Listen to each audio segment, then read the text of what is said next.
everybody, and welcome back. I'm welcoming me. Nash, I'm back. You're back. I'm back. After 2 weeks off, it's good to be back with you people. Welcome to One More with Danny Coleman. I'm Danny Coleman, and we're coming to you live from Monmouth Music here in Red Bank, New Jersey. One More with Danny Coleman is sponsored by the Downtown All-Stars of Red Bank, LLC. Also by Antoinette Boulangerie with these fabulous Look at these fabulous pastries. Fighting the urge. No, don't fight. Take, eat, whatever you want.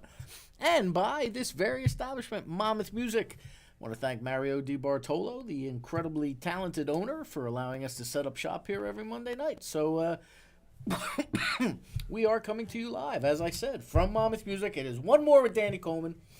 If there's anything you want to see, hear, think about, talk about, any kind of thing you want to do, either email me directly, dcoleman.dreiss@gmail.com or dreissproductions@gmail.com, and we will gladly entertain any ideas or suggestions or comments for this program. So, excuse me.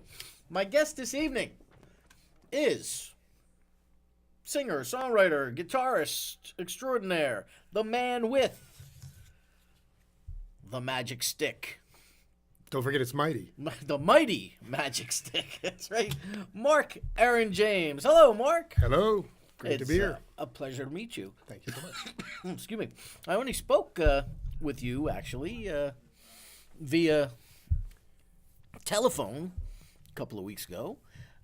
On my radio program. We did. Rock On Radio.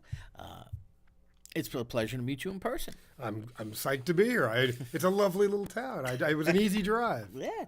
Well, where exactly are you from originally? I'm originally from Cocoa Beach, Florida. Oh, no kidding. Yeah. Which is mostly known for either I Dream of Jeannie or it's where NASA is. Depending on when you grew up, it's I Dream of Jeannie or NASA. NASA, right? So, why are you here? Well, if I wanted to have a career where I just played Jimmy Buffett songs along the beach and had the occasional fruity drink with an umbrella in it, I would have stayed where I was. And there's nothing wrong with that. Sounds pretty good to me, There's Mark. nothing wrong with that. Don't get me wrong. But Matter of fact, I'm thinking of going in that direction with this program. I can hook you up if you get down to Cocoa Beach. I play down there 3 or 4 times a year. I love it. And I know a lot of Jimmy Buffett covered one of my songs once. Believe it or not. No kidding. Yeah. So I have nothing against him, but. It wasn't the direction that I saw my career going in. Okay.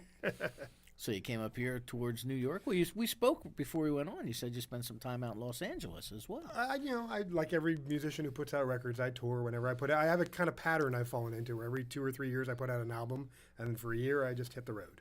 So I was actually born in San Francisco. So okay. Although I left when I was 2, so I didn't lay down a lot of that's a beautiful city. A lot of roots there. But yeah. I don't know what it's like now, but when I was there 25 years ago, I guess, the last time I was in Frisco, it was beautiful. I've considered moving out to that side, but I love New York. Do you? You like the East Coast? It's still my favorite. I've lived in London. I've lived in Nashville. I've lived in Florida, and New York's still my favorite city in the world. So, and you jumped around all in the name of your career, or is there warrants involved? What are we talking about? I went to Vanderbilt originally because I went to Vanderbilt University, but I chose Vanderbilt University without ever visiting it. Purely because my parents really wanted me to go to school, and I knew I was going to be a musician. So that's what brought me to Nashville. Okay. And then I think that America doesn't realize how there's every kind of music in Nashville. But when anybody outside of Tennessee hears the word Nashville, they think of one thing and one thing only. Yeah, country and western. western. That's what brought me to New York. Because I'm not country and western. I've got a little southern in me, but it's just not. I don't have enough twang in me to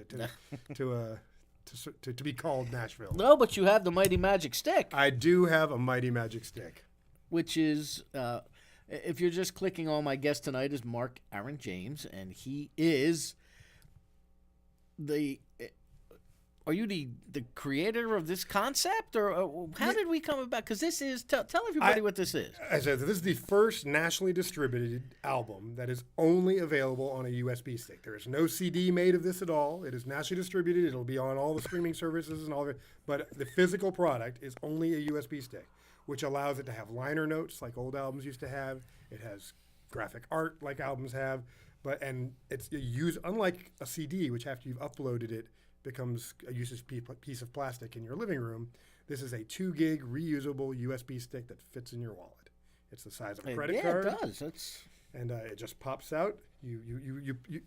As I've been saying before, you grab my Mighty Magic Stick by the base, and then you flick it out of my pants, and then you insert it in your slot. There are a lot of terrible metaphors with this product. Not a one. Not a one. I can't think of any. I don't know why people are laughing when I explain how to use it, but I'm super excited. I just think it makes the physical product useful again. And even if you stream it and download it, it's just the new album. But if you buy the physical product, you get 20 songs from my previous albums. So my Mighty Magic Stick is larger than you're expecting it to be. Yeah, that's... But I got the idea because a good friend of mine who's a really brilliant musician named Eric Schwartz does a lot of he's really popular on the internet as well, does a lot of humorous stuff and serious stuff, and he had taken all of his albums and put them on a USB stick to sell at shows. And when I saw it, I was like, that's amazing, because you can carry around your entire catalog. Like, you could have your whole record collection in a little box on your desk. Yeah.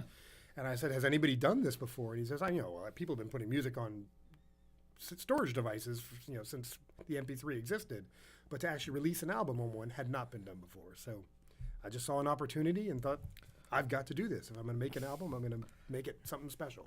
Well, now, when you approach somebody with your Mighty Magic Stick, yes, how did you get this manufactured? I mean, the sticks had already, the credit card sized USB stick already existed. It was being used by banks and sporting events as sort of like promo things. You know, okay. You have the name of the bank. You open an account and it would have the name of the bank on it, and you get a USB stick. But the way I actually ended up doing it this way, once I saw the one that Eric had made, I reached out to some companies that made them, and I found a company out of Tampa that was doing promotional Tampa T-shirts, they're called. And they do promo T-shirts and other promo things, flashlights and bottle openers. Yeah. And they had these sticks. And I have a cousin who worked for them, and who owns the company actually.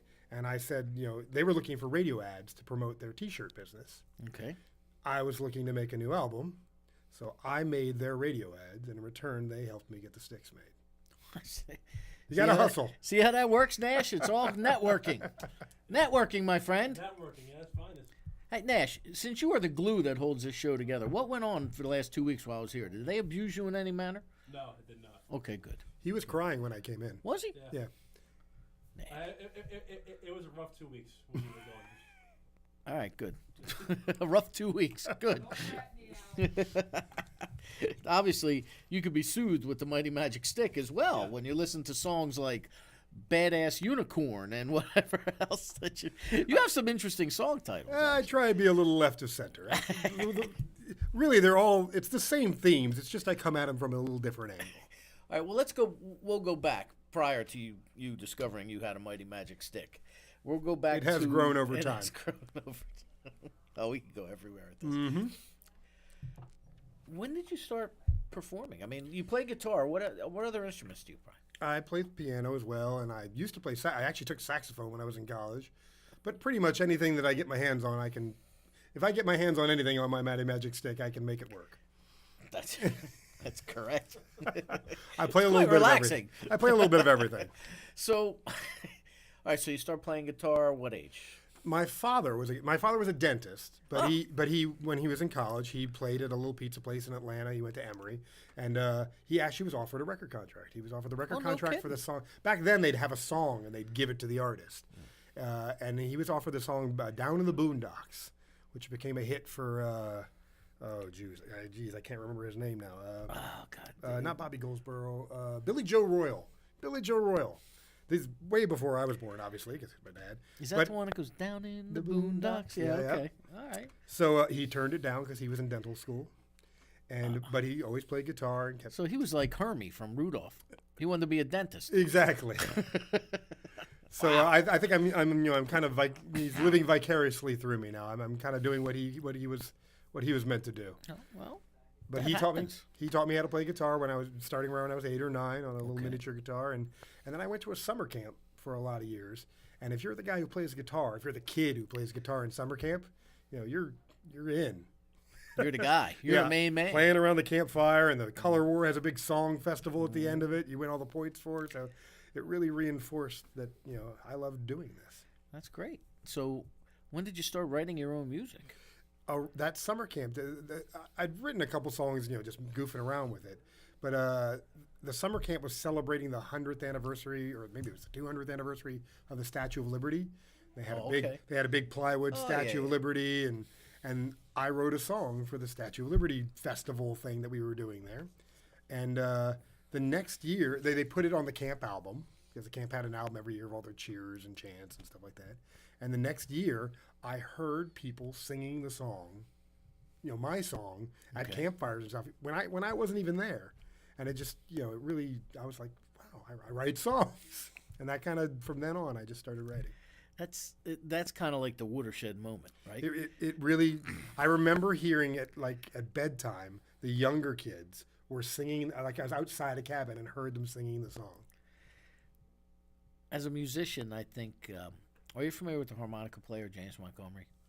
I know the name, but I don't know that would blues guy, And him and I were talking one time, and he said to me, he says, every musician has that epiphany or that watershed moment where they decide, I want to do that for a living. So was that yours? That was definitely the summer camp, and writing the Color War song was always a big thing too, where you take a song that was already famous and write new lyrics to it. Okay. And I think that, by the 5th or 6th year I was at this camp, because I went all through my youth, people would fight over which team I was on because of the Color War song. That might have been it as well. Because you had that creative mind, right?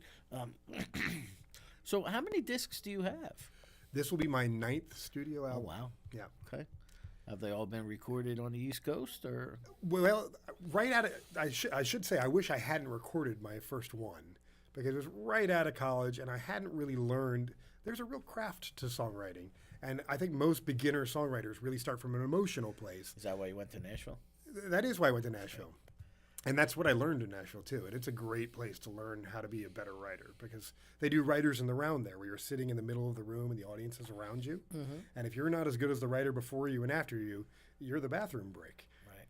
And I'm pretty competitive when it comes to stuff like that. So I learned fast. No, I have two friends, one who took songwriting classes with somebody in Nashville, and I have another one who teaches songwriting at Berkeley. And I understand that there's an art to it, of sorts. Of course. I think I know where you're going to go now. Well, no, but how do you not fall into the same pattern of verse chorus, or chorus, verse. How do you? What did you take away from songwriting that you weren't already doing? I think it's a lot like any art. Once you know the rules, you also start to learn how to break them. And I was around such amazing songwriters. It was a really good time in Nashville, the late '90s, where people were doing things a little left of center, and a lot of rock and pop and alternative stuff was coming out of Nashville. But it's just like being an opera singer and a pop singer. I think if you're trained too much, you do end up losing that spark and that thing that makes you special, right. and you stop sounding like you mean the songs, and you start sounding like you're singing them perfectly instead. And that's where you have to be born with a sense of that, I think, right. and listen to a lot of things. I think a lot of people don't, they get so wrapped up in their own stuff that they don't hear what's going on around them and react to that as well, because all of that is school. As much as you could go to a class and learn the ABCs of verse, chorus, bridge, chorus, right. you also can hear a band like Jellyfish or Rick Rubin did with Johnny Cash, and see how things can be turned on their ear, and learn that that's just as important as 1, 4, 5 chord structures and things like that. Now, do you prefer to write more upbeat or more ballads? I don't have I think upbeat is harder to write and maintain something special. But I don't have a preference. My song ideas kind of come to me in weird ways, and I often write something very upbeat with a very dark lyric, or something that's really funny. I have a ballad called Goths of Summer about how hard it is to be a goth in hot weather. And it's a loving little ballad. Right. And I think that's funnier than if it were a rock and roll song about a goth in hot weather. I noticed that one of my pet peeves over the last 5 years or so has been that very few singer-songwriters are writing material that's upbeat. Everything is they either want to save the planet, the world. They're like Japanese cartoons. You know what I mean? They want to do things that it's like they have these, like they're going for this big emoting thing. You know, just give me a nice little ditty. It's gonna make me tap my toes and. It's harder to write. But just because that 3-chord bouncy thing that just is infectious in your ear is hard to write well. You know. Why is that, you think?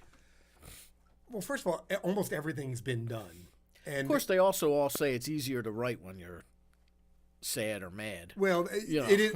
I mean, there has to be an element of emotion and inspiration, and you're right. You're not usually thinking, "Hey, I'm happy. I'm going to go sit down and write something." It's more. I'm going to do more of what's making me happy. But as a songwriter, I approach the song by what the song is saying it should be. If I have a topic like "Badass Unicorn," I just don't think that's going to fly as a ballad. You know. But and I also like to delve into new genres and try things I haven't tried before. So I tried an Indian song. This Did album. Yep. I have tablas and everything going on one of the songs. Sitar in there? Oh yeah. Played In by fact, you? I have a great guitarist named Miles Aubrey, and I remember having the phone conversation. I'm like, "Can you make that sound like a sitar?" But in this day, you can make anything sound like anything. So. He did a great job. He said it took him a while to kind of get in the mindset of a sitar, but he got there. Sitar, tabla drums. That's funny. Well, you're the percussionist. You know, so I haven't. Well, I do play Latin percussion, but I also have an Irish. I can never say it right, and I'm Irish. Of Irish descent, bodhrán, but you know the drum that's round and you kind of. Oh, yeah. I've seen them. I actually have a coffee table in my house with all exotic percussion as underneath the glass. Yeah. And when I'm recording, sometimes I will go in there and there's a song on the album called "Tap Tap Tap," which is about the famous. Actually, this is perfect for this conversation. The whole song is about those songs that just say sha la la or da do do do da da da da or na na na na na na na, and it's a wordy song about these songs that are more famous for the parts that aren't words. And on that, I just grabbed. I don't even know what it is. It's a clay drum. That was in my coffee table, and the percussion for that song is the clay drum in my coffee table. Just grabbed it. Know what I mean? Yeah. Nash? I know what you mean, yeah. Do you ever do that? Just grab something? Yeah. No? I just came up with another really bad metaphor for my Mighty Magic Stick. We can I grab just the beat Mighty it. Magic Stick. I just beat it and put it on my Mighty Magic Stick. Sorry. I'm so sorry. My friends are going to hate me so much for the amount of time. I am never going to stop with the very bad innuendo jokes on this album, but They just keep coming. it just keeps coming. Exactly. This is only the tip. It's only the tip. Yeah. I hope this show is uncut about my Mighty Magic Yes, Stick. that's right. This show is. It's a good album too. It's not just an excuse to make really bad puns. I swear. Are we ready for this, Nat? Keep your eyes open for the next charity compilation CD produced by the Downtown All-Stars of Red Bank. It was released back in February. Magic on the Navasink features original works by Colossal Street Jam, Dawn Hopkins, DJ Pinelli, Santa Ray, John Hathaway, and more. Magic on the Navasink is produced to benefit the Red Bank Elks Lodge number 233 Veteran Support Programs. Downtown All-Stars first compilation CD, Bright Lights on Broad Street, benefited Little Kids Rock, which provided instruction and instruments to underserved public school districts all across the United States. Both are available on the Downtown All-Stars website and from select retailers. The Downtown All-Stars of Red Bank, LLC, is a collective of local musicians and performing artists bound together to raise both funds and awareness for charities and worthy causes using the immeasurable power of music. Go to redbankallstars.com or follow them on Facebook, facebook.com/redbankallstars. And that's a good group of local musicians from here. Do you spend most of your time in New York? I don't perform in New York very often because New York is one of those towns where there's always something to do.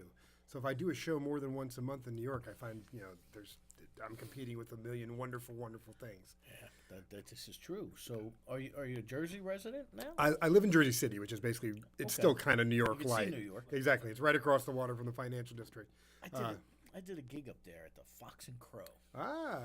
It's become Jersey City is really becoming a wonderful little art scene because New York is like this. I think every 20 years, whatever neighborhood is affordable is where all the artists end up going.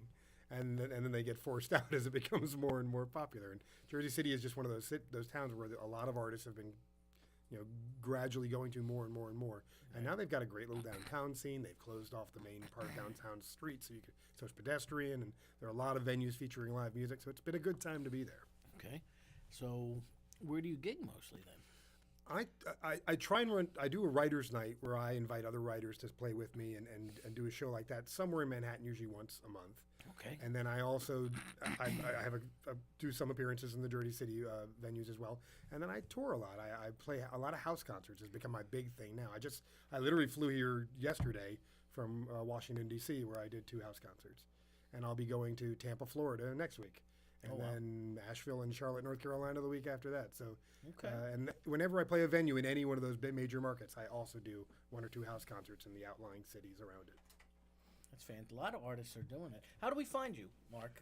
Websites? Yep. MarkAaronJames.com is the best place to find all the other things, but I'm on Facebook. Usually it's always /MarkAaronJames. My Instagram is the only one that's different, which is James Aaron Mark. Or James Mark Aaron, I think. James Mark Aaron. I hate it when that happens. When did your magic stick fall?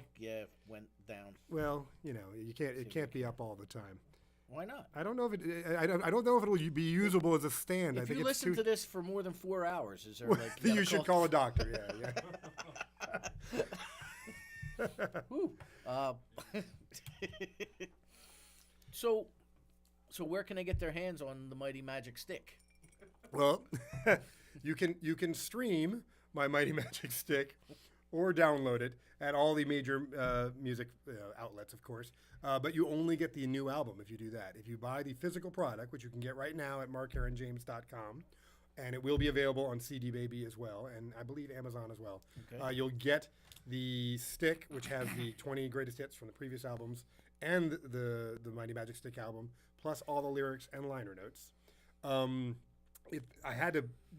It'll be wrapped in a CD package. Okay. Because right now, places that sell CDs don't have a kiosk that this would make sense. I was going to ask you, what do you do at your shows when people try to purchase this and you hand them this? Do they look at you like, what the heck is that? Or because I came out of the Nashville scene, I do a lot of my shows. My shows are a little bit of comedy and a little bit of storytelling and a little bit of song. So I've only done kind of shows. This is only coming out tomorrow, so I've only done 2 shows now about my Mighty Magic Stick. Oh, the official release is tomorrow. It's tomorrow. Wow. Oh, that's right. You told me. So I've kind of incorporated even more terrible jokes about my Mighty Magic Stick. Are there like outtakes on this? I can put video on it. There's lots of space. That's the other thing. You get a great usable 2 gig hard drive with lots of space on it, so you can put your, if you want to put my YouTube or download stuff and put it on here, it's certainly available. That's right. You could download One More with Danny Coleman and Mark Aaron James appearance tonight and put it right on Mark's Mighty Magic Stick. There's room on my Mighty Magic Stick for do it now. Lots. Yeah. So pretty much part of these show has now been demonstrating how to use my Mighty Magic Stick. We keep just. And it's fun to use. It clicks. Yeah. It's hard. It is. It's got a lot of drive. It's good. Good stuff here, the Mighty Magic Stick. Well, I hope you don't mind on Facebook later. I might say that you were impressed with my Mighty Magic Stick. You go right ahead. Tell the world I was impressed with. I'll tell them I'm impressed with Mark's Mighty Magic Stick. See?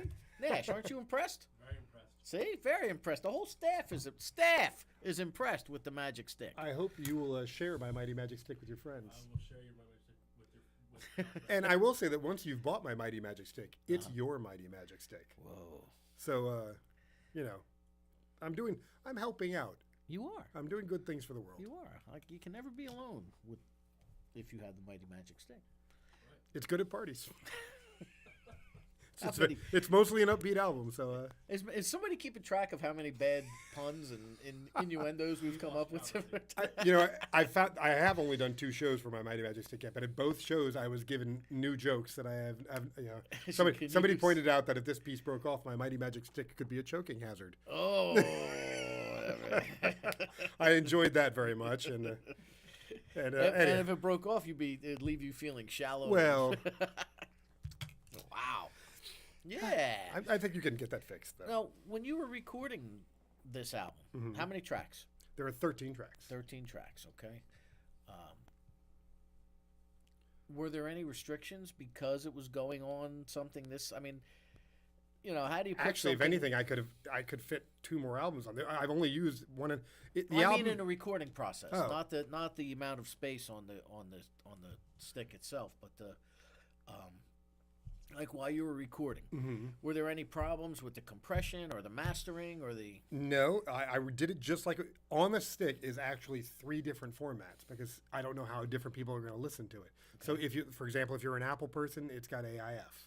Okay. If you're a PC person and you're using something that's not an iPlayer, it's in waveform. If you just want it in smaller and not giant, because that's like that's a vinyl quality almost. Right. If you just want it to be smaller and hear it the way you would hear it on any device, it's here in MP3 form as well. Okay. So all 3 of those formats are in separate folders, and there's a read me first thing kind of explaining. So if anything, I was able to do more. I could expand the sound and do it even like it was a vinyl album. So the mastering was done just like it was going to be done for a CD. Okay, and there was no problem with, like, I remember the first time I ever recorded, I was 15 years old. Right. And we go in the studio and there's 24 track analog, reel to reel, and then the next time I went in the studio, ADATs. And then so on and so forth till you get to the point where I'm sitting in somebody's garage with a freaking laptop, So there was no problem with that sort of thing. I definitely am spoiled. This is only the second album of my 9 albums that I've produced myself. Okay. And you really do. It's a new problem an artist has that you need to know when to say this is too much. And I have a good group of ears, friends' ears, that I take all my recordings to and say, just be as brutal as you can. What needs to change here? And I do have a real sense that a song should grow and not be full on at the very top of the song. And you can really only add 1 or 2 things at a time for them to be impactful on the song. So I'm very conscious of, yes, I have unlimited tracks, but I don't need the Mormon Tabernacle Choir singing on every background part. And I don't need, I do have a horn section on a couple songs, and it's a real live horn section, may I say. But I didn't, quadruple them or anything like that. So it is something you got to be conscious of. And God knows I've heard a lot of new artists overproduce things. Yeah. Yeah, and that's... There are 2 songs on here that are just a guitar and a cello. It's beautiful. Yeah. Where'd you record it? I have a home studio. Okay. Where I did a lot of the basic tracks, but that's another great thing about modern recording. For example, on the title song, My Mighty Magic Stick, there's a saxophone soloist and a sax section, and that's all Phil Kenzie, the guy who played sax on Year of the Cat. That great famous song, famous sax solo. He was Rod Stewart's sax player. He was the Eagles sax player after Sanborn, and so I'm friends with Phil, but he lives in Nashville, Tennessee, and I live in Jersey City. But now I could just take the track and say, man, I think you'd be great on this. Email him an MP3 on it. He emails me back a wave of his parts. I can edit them in, anywhere he sees fit.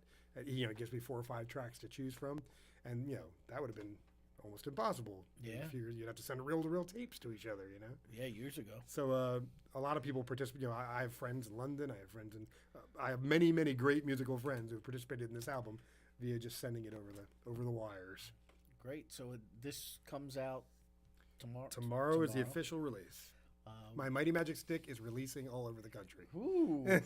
Whoa.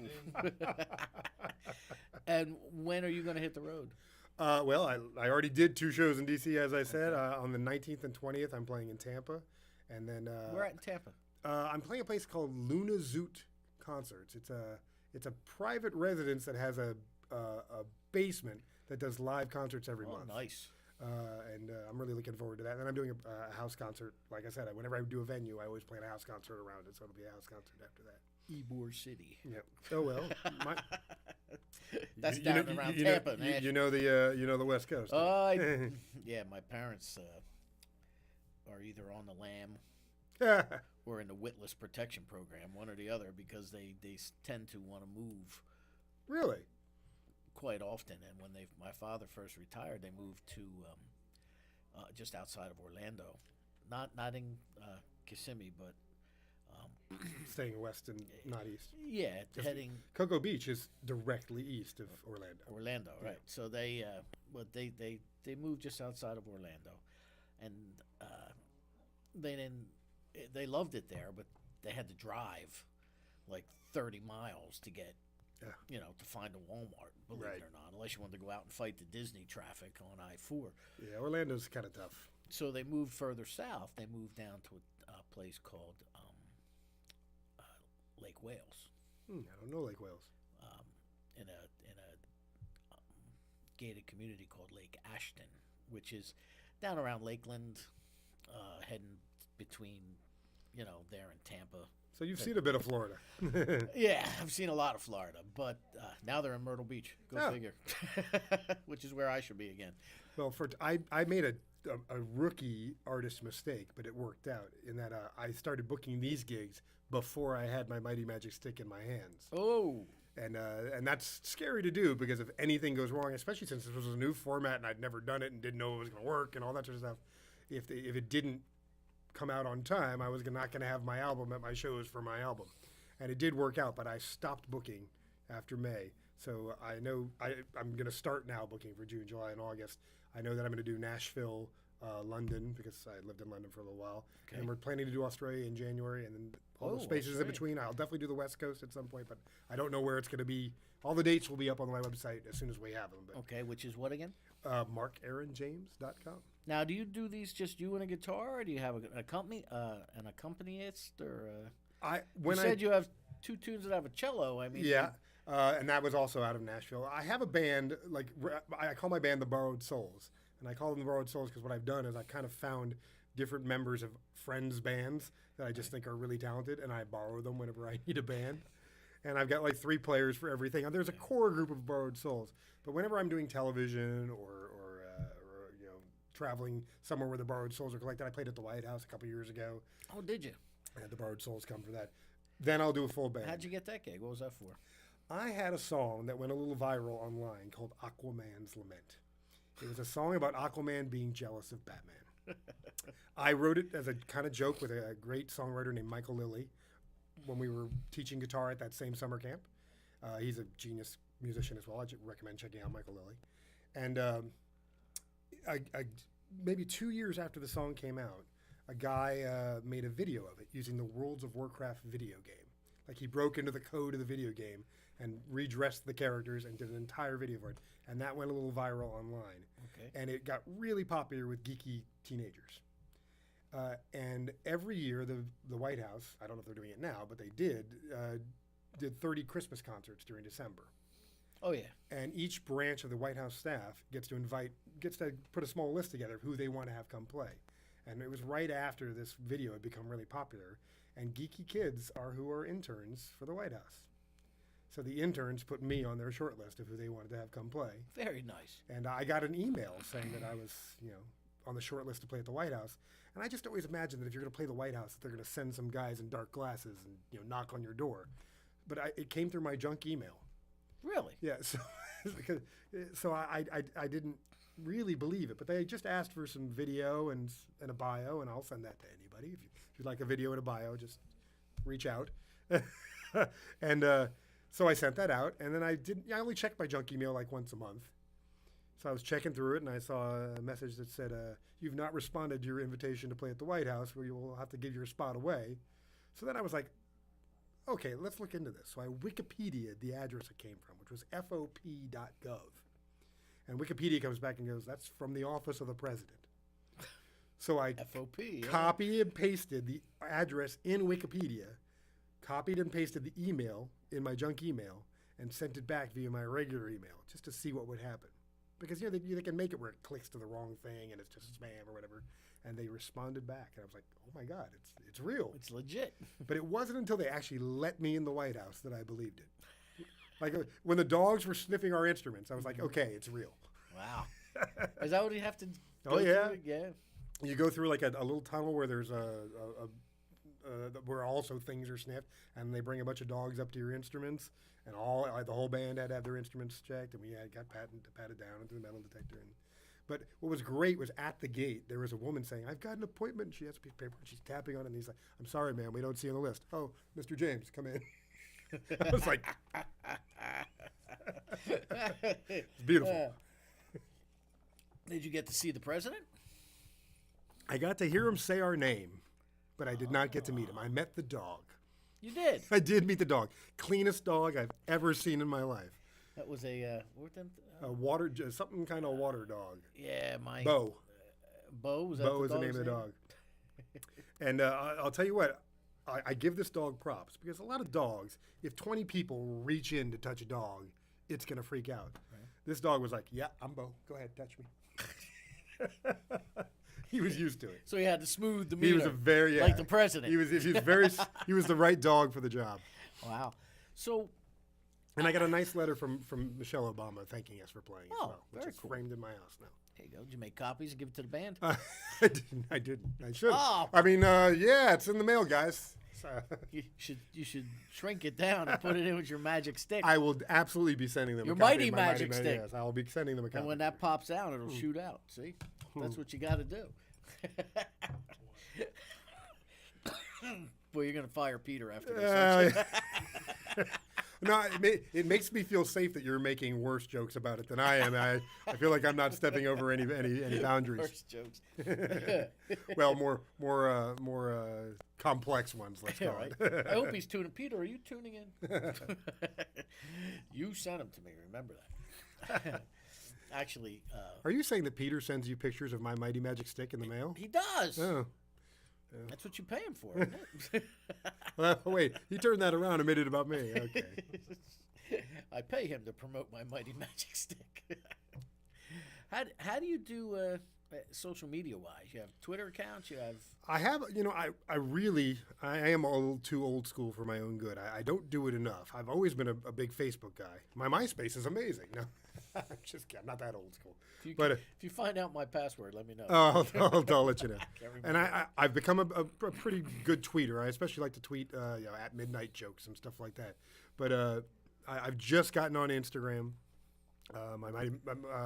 My page, I was one of the first artists ever to have a web page because a kid I went to college with ran the very first ISP in Nashville, Tennessee.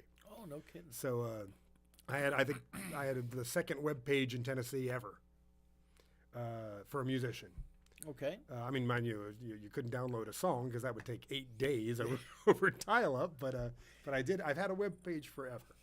But I'm really starting to delve into it a lot more. Now my website has a contact page that goes directly to me, and it's not my junk email. So now I really am talking to fans a lot more and doing Twitter real time. Do you do a lot of that? Now I do. I mean, it's part of the job. I mean, first of all, what a great way to be in contact with your fans everywhere. And if I say I'm playing somewhere, like this DC show that I just did, a girl I went to kindergarten with came to the show. Because she saw it via online and Facebook. And she lives down there. Yep. Yeah, it's. I was just telling somebody that the other day how either I've lived long enough or through social media, I've now got enough networking accomplished in my life where there are many states in this country that if I wanted to go away for a weekend, you could find. I could call somebody and have some place to stay, and it's like, wow. I have a great story about how the internet. My last album had a song on it called "That's Us," and it referenced. I wrote it after watching the Antiques Roadshow. This girl had a beautiful vase, and she's like, oh, the person praising it's like we were hoping one of these would come in. It was in Pennsylvania, I think. It's beautiful. It's rare. It's worth this. Oh, it's got a crack. It's only worth this much. And she was like, well, it's grandma's vase. It doesn't matter. So anyhow, I wrote this song using a metaphor of a broken vase and it being worth something to them and comparing it to a relationship. and it was called That's Us. The day after I put it up on YouTube, the Antiques Roadshow emailed me Oh, wow. because they metadata search themselves every day, Right. or whoever's in charge of their. So I got an email saying we'd like to put this song on our website. 2 days after I wrote it, the song was on their website. 3 days after I wrote it, 158,000 people listened to it. Now, even though the music industry is in the toilet right now, Right. that could not happen in 1975. No. And that's a That pretty couldn't cool. happen in 1985. And the downside is, I don't make a dime off that pretty much, but it's great that you can write a song and 2 days later, hundreds of thousands of people have can heard see it. it. Yeah, wow. That's great. Well, I look at I went Facebook Live before, right? Before Before people had done it. we went down. I wonder why Nash was back there. I made a USB stick album before anybody did it. Right? But I went Facebook Live, and within 10 minutes, it had whatever, 48 or 50 views. Right. That's amazing. Wait a minute. The world is changing fast. Oh, it's the right, Wild West. right in front of our eyes. Yep.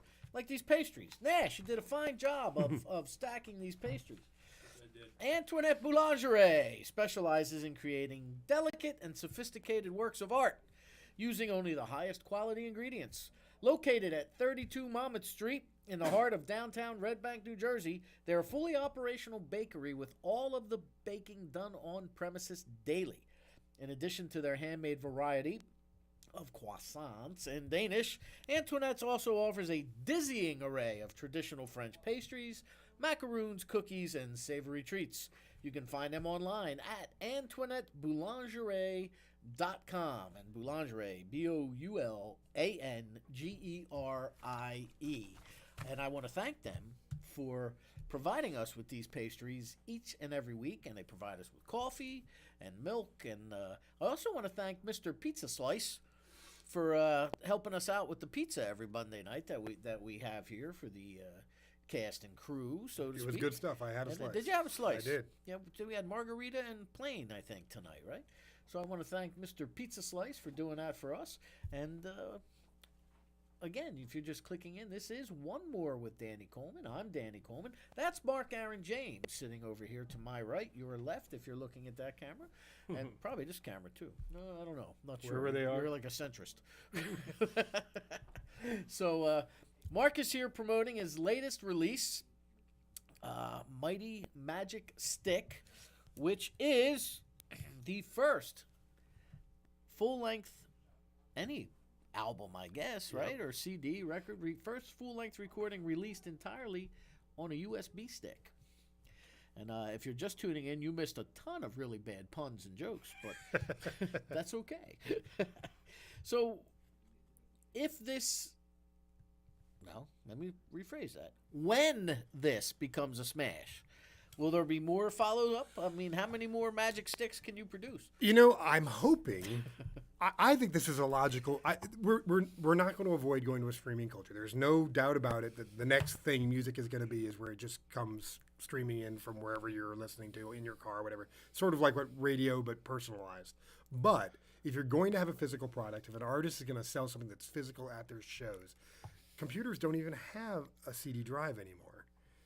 And most people don't listen on a CD stereo system. I think it's a logical way forward to make the physical product matter again. I don't know if people, I'm not exactly Beyonce. I don't know if you've noticed. I mean, I have a Mighty Magic Stick, but I don't have a million people buying my albums. So I don't know if it's going to make enough of a splash for people to go, hey, that's the way we're going to do our album too. But I'm hoping it will because I think it makes sense. Now, I'm going to guess that you've already slid this into the computer. They all work. Now, my Mighty Magic Stick is functional. But I'm trying to picture what this looks like when it's stuck in the computer. Does it look like you're violating the side of the computer while you're doing it? I've never even thought about that. I've never thought about how the picture would look. Yeah, I am kind whoa. of stuck into the computer. Wow. Well, all I can say is I promise I'll be gentle. What's with the picture? Whoa. What's with the picture of you on the front, though? Actually, this is there's a really fantastic photographer named Joseph O'Neill out of New York City. He really does specialize in light and shadows, and he's a friend of mine. Speaking of which, Yeah. Well, I think we just lost a light. It's okay. I look better under low light. I've been that's told. right. But We can shut the lights off. Lola, we had Devin here a couple weeks ago. he's a brilliant photographer. He's been showing in a lot of galleries in New York. He's just winning a lot of awards, and we're friends. I've gone to a lot of his art shows. He's come to a lot of my music shows, and we were just kind of messing around, and he took the photo for the back and front, and I also wanted to make sure we had artwork, because that's one of the things I miss about downloads. Yeah. Is that, album covers, when you think of those iconic albums, the Sgt. Pepper's and all the psychedelics things, I miss that. And so I'm really pleased with the cover art. Well, who were your musical influences? Now, you just said Sgt. Pepper, and I was saying that's 50 years old this year. Yeah. Well, any musician who's not a little bit influenced by the Beatles doesn't realize how influenced by the Beatles they are, because they influenced everybody. Right. But when I was a kid, it was Billy Joel, for sure, listening to the stuff in the back of the car. And then gradually, college, and it really is a little bit of everything. I went through a phase where I really loved girl folk singers, so like Dar Williams, the Indigo Girls, Joni Mitchell. New York has brought a lot of theater into my repertoire, and hearing Sondheim and alliterations from Into the Woods and things like that has affected the music a lot. Country music and Nashville had a huge effect, because the storytelling element and the craft that we discussed earlier had a big effect. So I've gotten to a point in my career now where to label, people think I sound a lot like Elvis Costello, but I hadn't even heard of him until I put out my first album and people said I sounded like him. And now he's a huge influence on me, because, but it was weird because I sounded like him before he was a huge influence on me. And he's done a little of everything. Yeah. I saw Elvis Costello when I was 16 years old, maybe. He was Princeton University has, at least that I know of, two larger gymnasiums. There's the real big one, Jadwin Gym, Right. where all the huge sporting The big events. games, That's the one you always see on television. And they have concerts there. But they have a smaller one that's equivalent to a little bigger than maybe like a college gymnasium or like a high school gym, and it holds, I think, like 400 people.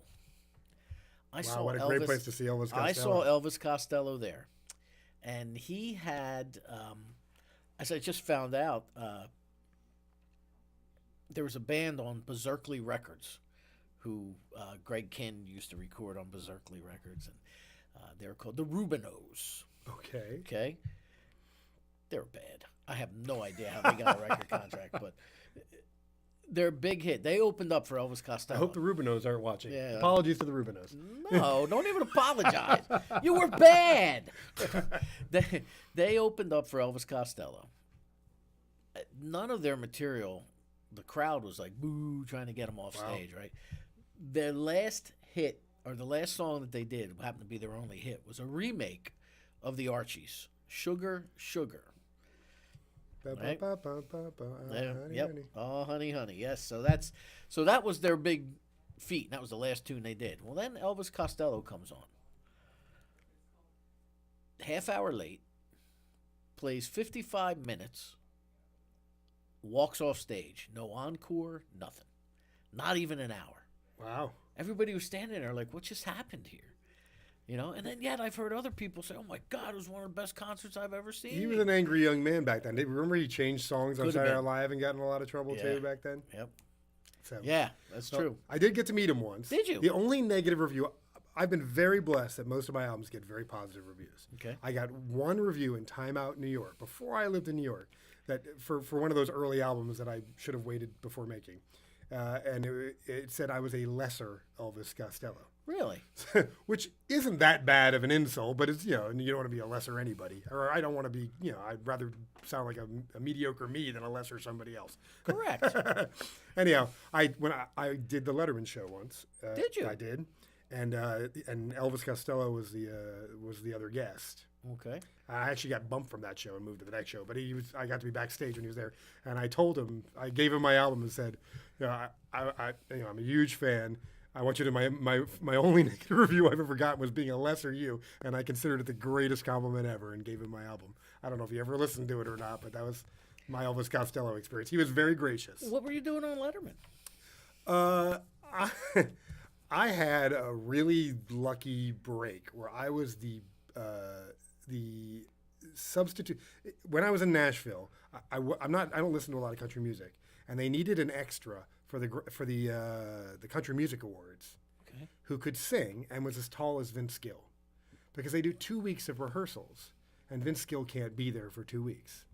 Okay. So I got to sing and play with everybody and have it all filmed. And Letterman at the time was doing, every once in a while he'd have a real person on and do a little interview part where he Okay. would talk about, something cool they'd done. And that was the cool thing I'd done. And somehow one of their bookers had found out about it. Maybe it was on my website or something like that. And they booked me to talk about that. And they just asked a few questions about it and then showed video of me singing with Dolly Parton, Merle Haggard, and Marty Stewart singing the old Roger Miller song, King of the Road. Oh, no on kidding. the Grand Ole Opry. And what was funny about it was, at the time, the video was from 10 years earlier, and I was in like a hard rock band. And this hair, when it grows out, this is, early 90s when people had big, giant hair. So you look like Weird Al? So I'm next to Dolly Parton, and my hair is bigger than hers. No way. But we're singing King of the Road. Okay. So it was just, it was like Merle Haggard. At first, I was replacing Willie Nelson, who couldn't make the rehearsal. So Dave had the perfect joke. He's like, why would Willie Nelson miss a rehearsal? Imagine But that. that's how I ended up on the Letterman show. Oh, wow. That was a great experience. I was gonna I say. love Dave. Because he always had, well, under Paul Schaefer, of course, he always had a great musical band. And Oh, every one of those guys played on albums that backstage I was in heaven talking to Will Lee Right. and I did talk to Paul. Paul downplayed his career. I'm like, dude, you were the piano player on Saturday Night Live. Right. You played Star Wars for Bill Murray. Yeah. Wow. Yeah. Well. Yeah, he's always had a talented. Actually, I had a fellow by the name of Jack Petroselli on my radio show a couple of weeks ago. And he's in the Fab Four. Oh, great you band. know, and he's in the Fab Four, and Will Lee is in the Fab Right. Four, and yeah, he was just a great guest because he was just telling some stories. Great Because he stories, also and- tours with Patti Smith, Oh, wow. and he's also Joan Osborne's right hand man. Plays piano, guitar, whatever she needs. Right. As a matter of fact, the first time I ever saw him was at a concert. A friend of mine ran a concert series called the Candlelight Concerts for Epilepsy Awareness, and Joan Osborne came down and did one of them, which ticks me off because on my phone I had all these promos for my radio show, and I had my iPhone after like 4 months just went. Oh, It just- right when you need it. And I lost everything. I had an interview on there with like Randy Bachman, and I had the guys from Living Color, and I lost it all. So technology can sometimes really come back and screw you. I did a show with Randy Bachman in Nashville, actually. Did you? At the Bluebird Cafe, Writers on the Round. Oh, get out! Yep. And he was part of that. Yep. No way! Wow, good for you. Yeah, I've gotten to. My story on paper is hard to believe. Well, Between the White House and Merle Haggard on the Grand Ole Opry, I noticed. Do you know? For those of you at home watching, do you notice this guy says a lot? And somehow, and somehow he gets invited to the White House, and somehow he winds up on David Letterman, and somehow Jimmy Buffett does one of his tunes. Which one of your tunes did he do? he never recorded it. He just played it for a little while. It was called Day Off, and I had written it. I was just a kid when this happened. I was working at the summer camp that started the whole music career. Right. I went back and worked as a counselor, and then I worked as like the person in charge of counselors. Okay. And the counselors get a day off, but the guy in charge of counselors didn't. So I really wanted a day off.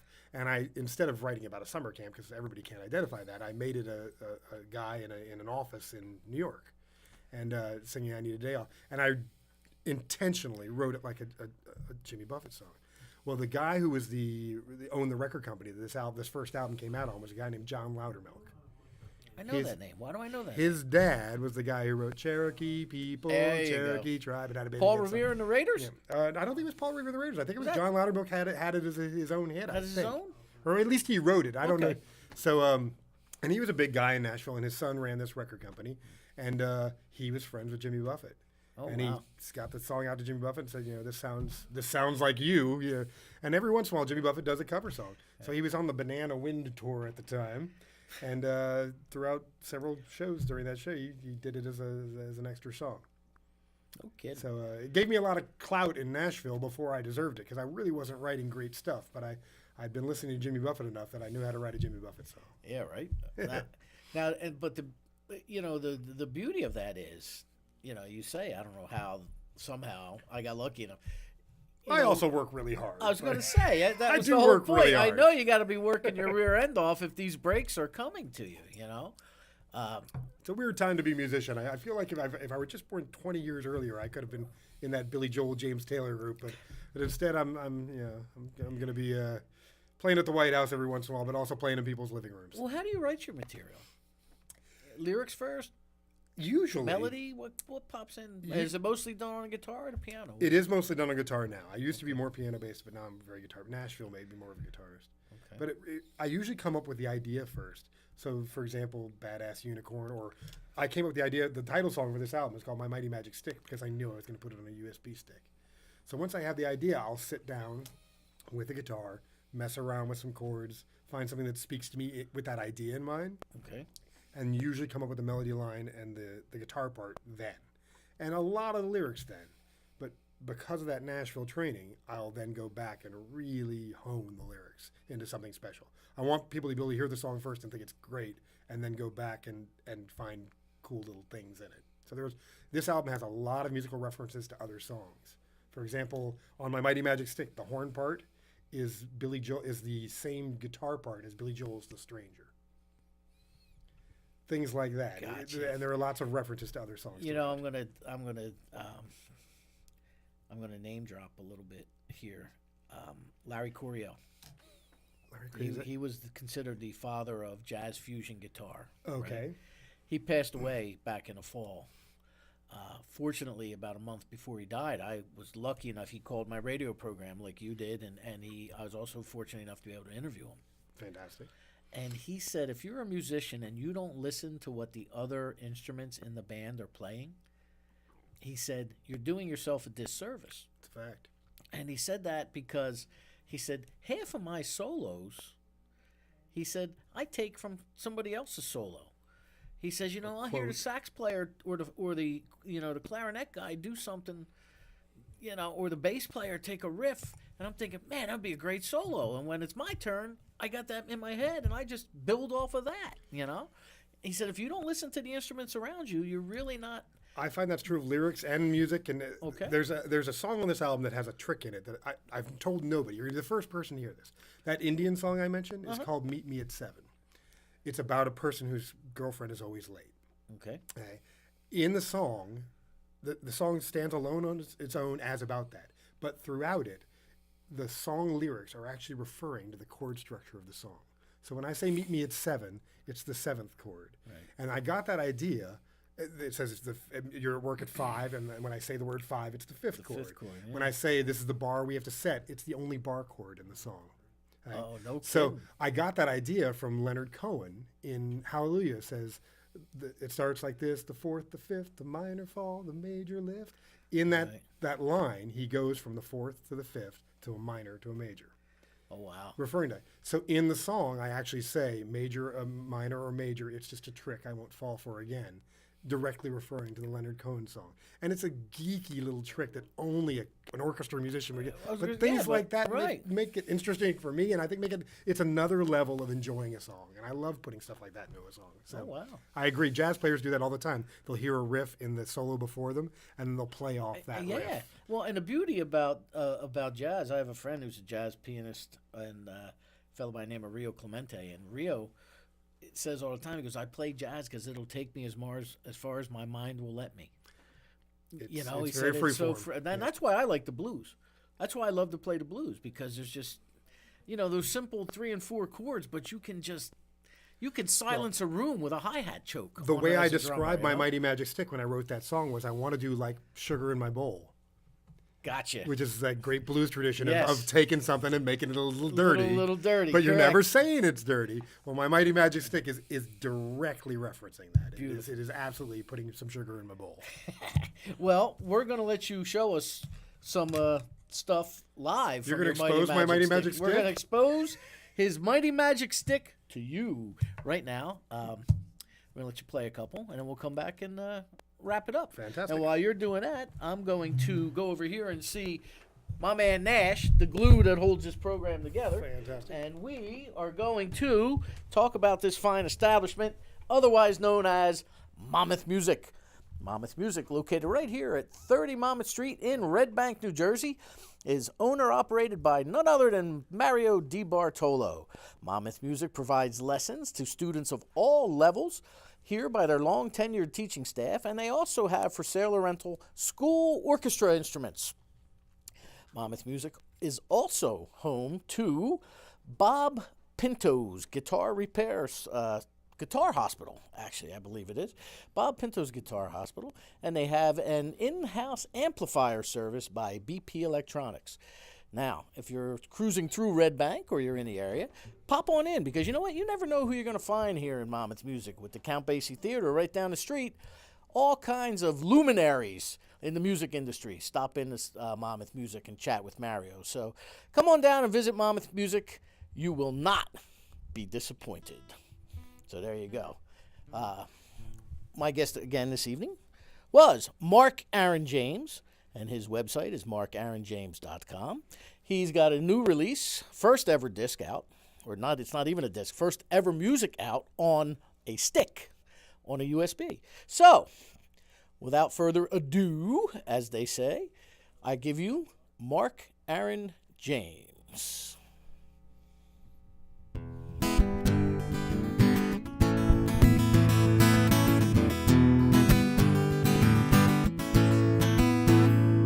I know it seems unusual, I know I come off strange.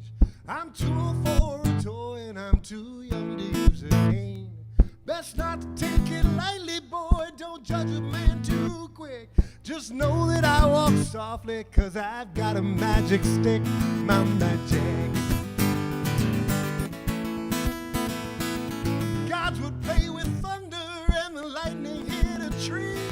That's where the story started and it finishes with me. This was the staff of Moses, helps Houdini do his trick. It was the neck of Scotty Moore's guitar. This is my magic stick, my magic stick. I know you wanna hold it, you must handle it with care. It brings fortune or disaster, take your chances if you dare. Pointed to that field, it was the bat that hit it big. If you wanna hit a home run, use my mighty magic stick, my magic stick. They say that Noah used it as a rudder for the ark. The seeds they found inside it made the trees in Central Park. It's what inspired Melville to come up with Moby Dick, just to use as a harpoon. Oh yes, that was my magic stick, my magic stick. I don't need no incantations or to wave the thing around. Well, my magic stick speaks for itself, a quiet, deafening sound. Believe or doubt, you've heard about the stories that are told. Well, it's much too precious to let go, too dangerous to hold it. Well, the moral of this story you should learn and take away. Every bullet needs a gun and every dog will have his day. I'm not just telling tales, the story's long as it is thick. I'm gonna be your hero, babe, gonna use my magic stick, my magic stick. I'm gonna be your hero, baby. Gonna use my magic stick. I'm gonna be your hero, baby. Gonna use my magic stick.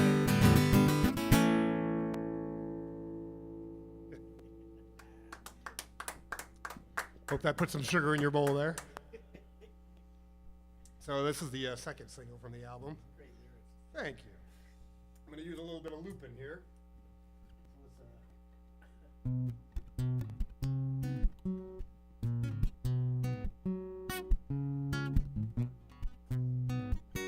right, here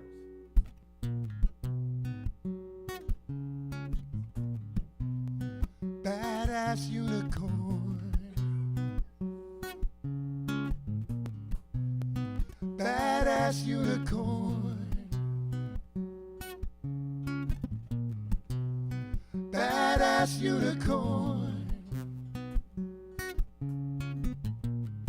No, I don't prance, damn it, I'm galloping. And there might be blood on my horn. And I'll grant you a wish, darling, you got your wish. You're with a badass unicorn. A badass unicorn. And the legend, it might lead a few astray. And the tales and the tomes may be torn, but this bedtime story's gonna keep you awake about the badass unicorn. The badass unicorn. Yeah, I'm not some cartoon superhero, and yeah, I'm not some image on your phone. Yeah, I'm not the picture on your big pink sleeping bag. I'm made of muscle and bone. Muscle and bone. I'm not saying I don't have a sweeter side. Yeah, it isn't all insults and scorn, but it won't be all rainbows and butterflies. You're with a badass unicorn. Badass unicorn. Yeah, I'm a badass unicorn. Badass unicorn. And my blood's gonna make you invincible. And adventurous day is my norm.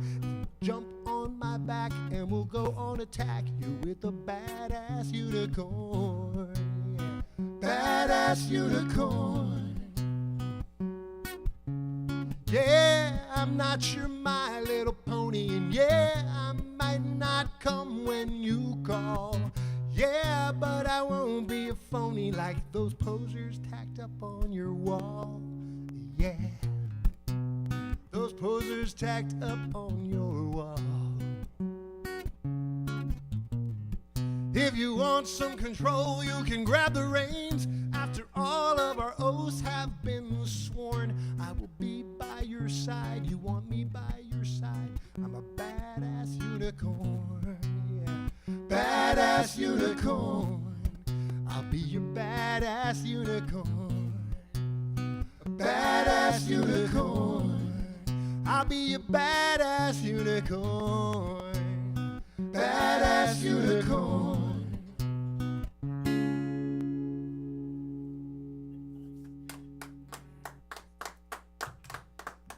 So I'm going to do one of the ballads off the album. Every day of the week has a song about it, except for Thursday. So I thought Thursday deserved a song.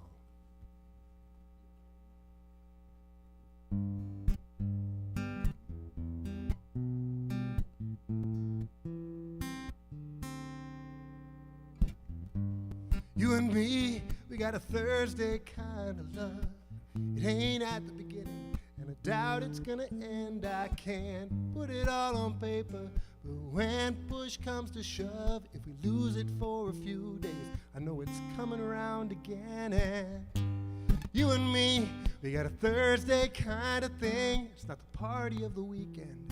It doesn't have that Monday sting. It's not boring like a Tuesday. We're well over the hump in a lifetime full of daydreams. We've got a Thursday kind of love. Yes, yes. You and me, we got a February feel. The holidays are over. All the Gifts are put away, but still it's Valentine's occasionally, and that's part of its appeal. And it still feels like the new year in a not so new year way. And you and me, we got a February groove. It changes every 4 years. It's cold if we don't move, but it's never really winter. It isn't really spring on the calendar, kind of. We've got a February thing. Yes, yeah. My whole world could change tomorrow. Special occasions make the news. Long-term happiness or sorrow comes from the day-to-day decisions that you choose. And I've decided I like Thursday kind of love, where someone makes the coffee while the other makes the bed. It's that little bit of comfort, but just a smidgen of the wonder of what lies ahead. We've got a Thursday kind of love. Yeah, yes. We've got a Thursday kind of love. Yeah. Ooh.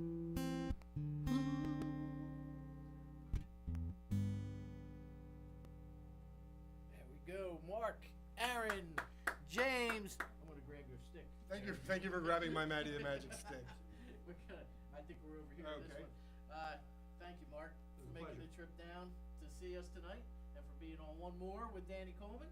I want to thank Antoinette Boulangerie, the Downtown All-Stars of Red Bank, and Mario Di Bartolo of Monmouth Music, right here where we broadcast from every Monday night. And again, your site is markaaronjames.com. Pick up this little beauty. I don't know, can we got that, Matt? I'm hoping you'll all grab my Mighty Magic Stick soon. Grab his magic stick. Beautiful. Can we get a little bit more from the side so we can see the length? See? There it is. There we go. Wow, the cameramen are doing jokes now. I get it. You can pick up Mark's Mighty Magic Stick. It's available At markaaronjames.com, CD Baby, and digitally at all the outlets, Right. Amazon, iTunes, etc. perfect. And next week, Spotify. who do we have next week? We forget. Kate dressed up, I believe. Who? Do we still have Kate dressed up on the show? That's the 22nd. We have Kate dressed up. We've had somebody coming on next week, and we cannot remember who, but who did he say? Bob Macon. Oh, Bob Macon. Oh yeah, Bob Macon's coming on next week. That's right. How could I forget that? He's making waves. We're going to talk about his 30th anniversary series of concerts and Sgt. Pepper's 50th anniversary, and everything's going to be good. So, again, dcoleman.drice@gmail.com or driceproductions@gmail.com with any show ideas. And until next week.